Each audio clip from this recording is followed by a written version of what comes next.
The Fragile Threads of Power by V.E. Schwab hurt my noggin. And it hurt my noggin in the best way. So let's get into it. World building and the magic building and jumping between storylines, while it made the book complicated, it made it complicated and really well. And I never felt overwhelmed by what I was reading. And honestly, it just made me more excited. The way it was written, everything was written beautifully. I have no complaints on the writing itself. Lately, it seemed like a lot of books that I've read have followed the very standard plot lines and they've been very easy to push through. And that's not a bad thing. I love those books. Sometimes that's all I can read. Like, I'm like, I cannot handle something complex right now.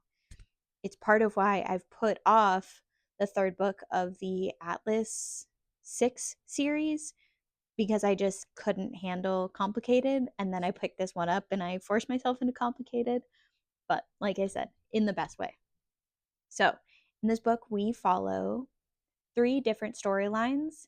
Two of them are happening kind of in the same area, city, and then another one is basically completely removed, but it will have a lot of impact in book two or later in the series. You can just tell. But for right now, it doesn't really have a lot of impact on the other storylines.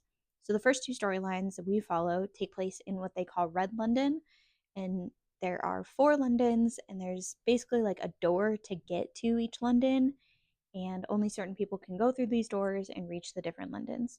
So the people who can get to them are Antares, and in the first storyline, we follow Kel and Lila, and they're both Antares, which means that they're super powerful warlocks, basically. But they don't use magic like wands magic. Like, it kind of just comes from in them.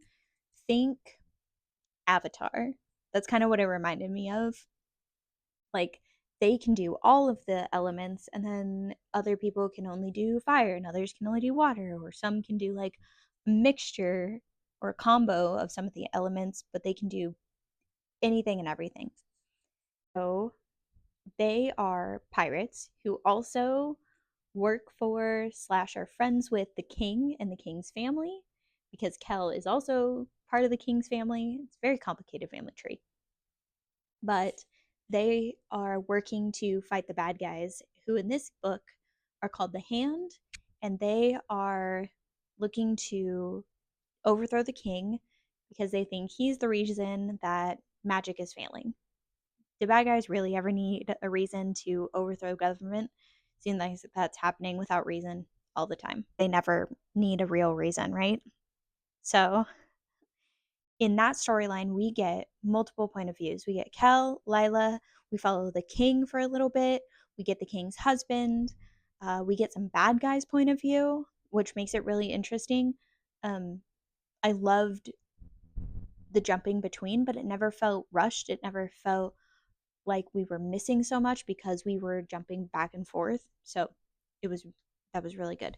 And then in the second storyline that is happening alongside the first storyline, we follow Tess, whose magic is about the ability to fix broken magic, basically. And she can kind of do it in a way that not many others, or no one, as to our knowledge yet, can. And she's just a 15-year-old just trying to make it and keep herself safe. And she's also kind of a badass. I like Tess a lot. And then the third storyline, which is, as I said, not connected at all yet, we follow Kosika, who is another Antari.